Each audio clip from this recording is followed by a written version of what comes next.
네, 구약에 나오는 율법과 신약 성경에 나오는 명령들, 예수님과 사도들의 어떤 권면들이 있잖아요. 구약의 율법과 신약의 명령들에 대해서 어떤 차이가 있는가를 질문하신 분이 있어서 잠깐 말씀을 드립니다. 가장 쉽게 이야기하면 구약의 모든 율법들은 그 율법들을 지키실 분이 앞으로 올 것이다 라고 하는 구약의 모든 율법들을 성취하러 오실 그 메시아를 증거하고 있어요. 구약의 모든 율법들은 율법을 받았던 이스라엘 사람들이 또 오늘날 우리들이 지킬 수 있는 말씀이 아니라 구약의 모든 율법을 그대로 지키고 성취하실 그 메시아를 가리키고 증거하고 있는 말씀이라고 하는 거죠. 그러니까 율법 자체는 완전한 것이고 거룩한 겁니다. 근데 우리 인간들은 그 완전한 율법의 요구를 따라갈 수 없죠. 그래서 그 율법을 완전하게 지키고 성취하실 예수님을 증거한다는 점에서 구약의 율법은 의미가 있는 거죠.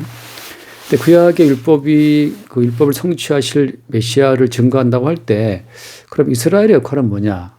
혹은 이제 그 율법을 오늘 읽고 듣고 보고 있는 우리 역할은 뭐냐 하는 거죠. 이스라엘 백성들과 오늘날 우리들의 역할은 뭐냐 하면 그 율법 앞에서 율법을 지킬 수 없는 무능한 자들, 율법을 지킬 수 없는 죄인들이라는 사실을 알게 하는 거죠. 그러니까 율법을 지킬 수 없는 이스라엘과 우리들을 거쳐서 격려해서 그리고 이 율법을 완성하실 예수님께로 가는 거죠.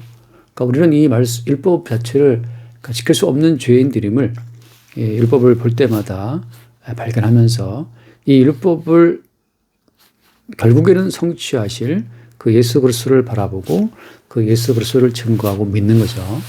마찬가지로 신약 성경에 등장하는 무수히 많은 권면들, 그 명령들도 마찬가지입니다. 구약의 율법을 성취하러 오실 예수님을 증거한다면 신약의 모든 권면과 명령들은 이미 그 모든 말씀을 완성하신 성취하신 그리스도 예수를 증거하고 있는 거죠. 그럼 마찬가지로 구약의 이스라엘 백성들이 그들의 무능함, 그들의 죄인됨을 율법을 통해 깨달으면서 율법을 완성하실 그리스도 예수를 바라보고 믿었다면 마찬가지로 오늘날 우리도 예수님과 사도들의 모든 권면을 보면서 그 명령과 권면 앞에 순종할 수 없는 우리의 무능함을 보는 거죠. 그러면서 동시에 어때요? 이미 우리 안에 들어오셔서 우리가 실패한 이 모든 명령과 율법 준수를 예수님이 홀로 완성했다는 그 사실을 우리 안에서 증거하고 있는 겁니다.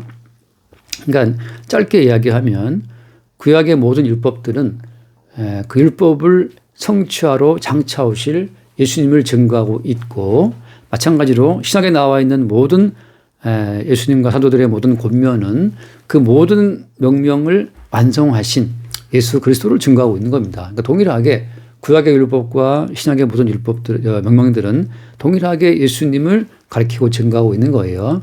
그러면 오늘날 우리들은 그럼 무슨 역할을 하는 것이냐? 우리들은 이 모든 말씀을 홀로 성취하시고 완성하신 그 예수 그리스도를 믿는 믿음이죠. 그 예수를 믿는 믿음 안에서 우리는 예수님께서 이루신 모든 성취의 효력에 참여하는 겁니다. 우리가 개별적으로 구약의 율법과 신약의 명령들을 지킴으로 말미암아 하나님의 복을 누리는 것이 아니라 우리가 지키기에 실패한 구약의 율법과 신약의 모든 명령들을 홀로 다 성취해내신 그리스도 예수를 믿는 믿음 안에서 우리는 그분의 성취, 예수님이 홀로 성취하시고 이루신 언약 성취의 열매에 참여하는 거예요. 그러니까 오늘날 우리가 삶의 혜택을 누리면서 또 천국의 어떤 복락을 누리면서 우리가 누리는 이 모든 삶의 혜택, 심지어 한 방울의 물과 그리고 한 그릇의 밥 혹은 뭐 빵 한 쪽까지 그 모든 것들이 말씀대로 살아가는 우리의 의로움 때문이 아니라 우리는 실패했으나 이 모든 말씀을 홀로 이루신 그 예수 그리스도 그분의 순종으로 말미암아 우리에게 주어진 선물이라고 하는 그 사실을 우리는 고백하면서 삶의 여러 가지 혜택들을 누리는 거죠. 또 마찬가지로 삶에 어떤 고난이 있다 할 것 같으면 우리가 실패했지만 우리 대신 모든 언약의 말씀을 성취하기 위해서 예수님이 홀로 받으신 그 고난의 아픔에 또 참여하는 겁니다. 그러니까 구약의 율법이든 또 신약의 모든 권면과 명령들 간에 그 모든 것들은 예수님께서 홀로 이루신 것이고 우리는 다만 그 홀로 이루신 예수님의 이루심을 믿는 믿음으로 하나님 앞에 서는 거죠. 그러니까 말하자면 오늘날 성경을 볼 때마다 어떠한 수준에 도달해야 함을 늘 말씀하고 있잖아요. 성경은 우리에게 요구하는 수준이 있어요. 하나님은. 근데 성경 말씀을 통해서 우리에게 요구하시는 그 모든 수준들은 우리에게 그러한 수준에 이를 수 있는 능력이나 자질이 있어서 요구하시는 것이 아니라 우리에게 그러한 자질에 그러한 수준에 도달할 수 없는 우리의 한계를 알게 하신과 동시에 홀로 그 한계에 도달하신 홀로 이 모든 말씀을 완성하신 그 예수 그리스도를 믿는 믿음 안에서 우리에게 주어지는 하나님의 그 축복을 바라보게 하시는 겁니다. 그러니까 사실은 사도들도 마찬가지지만 매 순간마다 사도들의 능력과 어떤 인격으로서는 통과할 수 없는 넘어설 수 없는 그런 어떤 삶의 위기 앞에 늘 주님이 세우시죠. 그 바울을 포함해서 베드로 많은 사도들이 항상 뭘 경험하냐 하면 그들의 타고난 힘과 능력으로는 넘어설 수 없는 인생의 한계 상황을 늘 맞이하고 동시에 어때요? 그들 내부에 어떠한 죄악성이 잠복되어 있는지를 삶의 무수히 많은 환경과 사건 속에서 보게 되는 거예요. 삶의 상황 앞에 부딪히게 되면 우리 안에 잠복되어 있었던 죄악성의 돌출 이렇게 확 튀어나옵니다. 그러니까 주님께서는 끝없이 우리 가운데 삶의 위기와 삶의 무수히 많은 사건들 두렵고 떨리고 혹은 반대 경우도 있죠. 물질적인 풍요 가운데에서 우리 안에 잠복되어 있었던 세상을 사랑하고 육신의 정욕을 사랑하고 이생의 자랑을 추구하는 우리의 모든 한계를 우리 속에 들어있는 그 모든 속성 자체를 다 주님께서 까발리시는 거예요. 그런 과정을 통해 바울 사도가 무슨 고백을 합니까? 바울이 했던 말이 내가 바로 죄인 중에 괴수다. 그리스도께서 죄인을 구원하시려고 세상에 오셨다고 하잖아요. 그 디모데서를 쓸 때 바울이 이미 상당히 온숙한 지경에 이르렀고 바울이 거의 마지막으로 썼던 성경이 디모데서인데 그 마지막 성경 디모데서를 쓰면서 바울이 무슨 말을 하는 거예요? 내가 바로 죄인 중에 괴수고 이 죄인을 구원하시려고 주께서 세상에 임하셨다는 말을 하잖아요. 그 말이 무슨 말입니까? 사도 바울 자신도 자신이 선포하고 고민했던 그 모든 명령대로 바울도 살 수 없는 자라는 사실을 고백하고 있는 거예요. 그 말이 무슨 말이냐? 성령께서 사도를 통해 복음 전하는 자를 통해서 목사와 교사를 통해서 선포했던 그 모든 말씀들은 마치 구약의 율법처럼 끝없이 우리가 도달해야 될 어떤 하나님이 기뻐하신 수준을 말하고 있지만 그렇게 말한 사도 자신도 그러한 수준에 도달할 수 없는 죄인임을 끝까지 고백하는 거죠. 그러니까 우리 모두는 사도의 고백처럼 우리가 바로 죄인 중의 괴수임을 날마다 일상 가운데 보게 되는 겁니다. 그 순간마다 우리는 뭘 보는 거예요? 신약에서 요구하고 있는 이 무수히 많은 권면과 명령들 앞에서 거기에 이를 수 없는 하나님의 거룩한 수준은 이렇게 높구나라는 사실. 마음을 다하고 목숨을 다하고 뜻을 다하고 힘을 다해서 하나님을 사랑하라. 자, 하나님께서 요구할 수준은 거기에 있는 거예요. 근데 아무도 자발적인 의지로서는 그렇게 하나님이 사랑스럽지가 않은데 어쩌겠어요. 우리가 돈은 사랑스럽고 우리가 좋아하는 자식들은 사랑스럽고 또 우리가 좋아하는 애인들은 사랑스러울지 모르지만 본 적도 없는 하나님을 마음을 다 목숨을 사랑한다? 굉장히 어려운 이야기고 또 예수님께서 보여주신 것처럼 이웃을 네 몸처럼 사랑해라. 그것은 주님만이 주님만이 친히 그 몸으로 보여주신 어떤 사랑이죠. 우리는 심지어 우리의 이웃이 누군지도 잘 몰라요. 무슨 말인가 하면 결국은 모든 성경은 예수 그리스도를 증거하고 예수 그리스도를 증거하는 그 방편 가운데 하나가 뭐냐면 하나님께서 요구하시는 거룩의 수준은 이만큼 높은데 그것이 하나님이 요구하시는 거룩과 경건의 수준이 얼마나 높은지를 구약의 율법들은 다 보여주고 있는 것이고, 또 하나님께서 요구하시는 구약의 그 높은 수준을 유대인들이, 바리새인들이 도저히 따라갈 수 없으니까 율법들을 변형시켜서 사람의 계명으로 교훈을 삼아서 율법을 가르친 거잖아요. 율법 자체를 하향 평준화를 하고 현지화를 해서 사람의 계명으로 감당할 수 있는, 사람의 다 교훈을 바꿔놓은 거예요. 유대인들이, 바리새인들이. 그때 어때요? 예수님 오셔가지고 나는 율법을 완전히 하려 왔다 하면서 주님께서 율법의 1.1회까지 완전히 하러 왔다고 말씀하시면서 율법의 그 모든 완전함을 예수님이 홀로 십자가에 못 박혀 죽이시면서까지 다 이루신 거잖아요.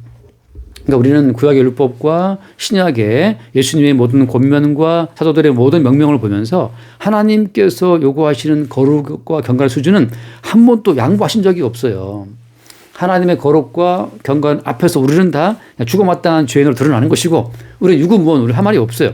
근데 하나님께서 요구하시는 그 모든 경건, 그 모든 순종과 복종의 그 수준에 예수님께서 1.1회까지 다 완전하게 복종하심으로 이루신 거죠. 그래서 우리는 홀로 이루신 예수님의 이루심을 바라보고 믿는 믿음 안에서 예수님이 이루어 놓으신 모든 성취의 결과에, 성취의 열매에 우리 믿음으로 동참하고 참여하는 겁니다. 그러니까 오늘날 주님 하신 말씀이 하나님께서 요구하신 일이 어떤 거예요? 하나님께서 우리에게 요구하시는 일은 어떤 겁니까? 하나님께서 보내신 자를 믿는 것이다 라고 하잖아요. 요한복음 6장 29절 말씀에서 하나님께서 보내신 일을 믿는 그것이 하나님이 원하시는 일입니다. 그러니까 우리는 신약 성경의 모든 권면들을 보면서 와, 하나님이 요구하신 수준이 이렇게 높지만 우리는 여기에 이르지를 못하는구나. 그래서 예수님이 우리를 제껴놓고 야, 니들은 좀 나와 있어. 니들은 구약의 율법뿐만 아니라 신약에 나와 있는 이 모든 말씀 너희들은 지킬 수 없어 하고 우리를 좀 옆으로 제껴놓고 나서 예수님께서 홀로 하나님이 요구하시는 모든 수준의 그 모든 그 요구 자체를 주님이 홀로 다 완성하고 성취에 들었다는 사실을 증거하는 겁니다. 그러니까 우리는 개별적인 우리의 행위로 하나님의 법을 지켜서 명령을 지켜서 하나님께 나가는 자들이 아니라 오히려 우리는 할 말이 없는 죄인으로 옆에 빠져 있고 우리 대신 오신 예수님께서 하나님의 요구를 충족을 시켜드린 결과 앞에 우리는 다만 믿음으로 참여하는 거죠. 그러니까 예수님의 이루심에 참여를 누가 참여하겠어요? 자기의 무능함을, 자기의 죄인됨을 아는 자, 내가 바로 죄인 중에 예수구나를 아는 자들만이 100% 예수님께 전부를 맡기게 되는 거죠. 그게 이제 수고하고 무거운 짐이라고 하는 거예요. 수고하고 무거운 짐이라고 할 때 주께서 말씀하신 가볍고 쉬운 멍이라고 하는 겁니다. 우리로서는 할 수 없어서 예수님께서 다 이루신 것을 믿는 그 믿음만이 우리가 져야 될 가볍고 쉬운 멍이가 되는 거고, 그걸 바울은 뭐라고 표현했어요? 믿음으로 믿음의 길이 한다. 믿음으로 믿음에 이르게 한다라고 하잖아요. 복음이. 다시 말해서 from first to last, 처음부터 끝까지 믿음인 겁니다. 누굴 믿는 거예요? 홀로 율법과 하나님의 모든 명령을 다 완수하신 예수를 믿는 그 믿음으로 우리는 예수님이 이루어 놓으신 언약 성취의 결과로서의 그 나라의 생명에 참여하는 거죠. 그 사실이 항상 우리 가운데 증거되고 있는 겁니다. 한번 읽어볼게요. 히브리서 10장 말씀 읽고 마치겠습니다. 10장 16절 말씀에 10장 15절 말씀, 또한 성령이 우리에게 이르실 때 증언하실 때 주께서 이르실 때 그날 후로는 그들과 맺을 언약이 이것이라 하시고 내 법을 그들의 마음에 두고 그들의 생각에 기록하리라 하신 후에 또 그들의 죄와 그들의 불법을 내가 다시 기억하지 아니하리라. 무슨 말인가 하면 이제 우리 마음 속에 주께서 주님의 모든 언약을 두신 거예요. 법을 주신 거란 말이죠. 어떤 법을? 우리가 지켜야 할 법이 아니라 우리가 지킬 수 없는 법. 동시에 우리가 지킬 수 없으므로 예수님이 친히 오셔서 예수님이 다 지키신 법. 우리로서는 실패한 법이지만 예수님이 다 지키신 그 법을 우리 마음속에 기록해 두시고 우리 마음속에 두시고 우리의 생각에 기록을 하신 거예요. 그러니까 우리는 말씀을 대할 때마다 우리는 실패했는데 이 말씀도 주님이 이루셨구나라고 하는, 우리 마음에 둔 법은 항상 그걸 증거하는 거예요. 우리는 실패한 죄인 중에 예수이지만 예수님께서 이 법을 다 지키시고 이루셨군요 하고 끝없이 우리는 십자가에 죽임 당하시면서까지 이 법을 이루신 예수를 바라보는 그 바라봄, 그 믿음 가운데 우리 성도의 인생이 지나가는 겁니다. 이 성도의 인생은 어때요? 천국 가서 영원히 우리로서는 실패하고 우리로서는 불가능했었으나 내가 천국에 들어와 있는 것은 우리 개인의 행함 때문이 아니라 홀로 말씀을 이루시고 언약을 이루신 예수님의 그 희생 덕분임을 영원히 노래하는 곳이 천국이잖아요. 그래서 어린 양 예수 연총을 노래하는 거죠. 그렇게 성도의 모든 삶은 말씀을 대할 때마다 우리로서는 실패했으나 홀로 이루신 예수를 발견하고 그 예수님께 찬미하는 과정으로 모든 성경 말씀이 주어져 있는 거죠.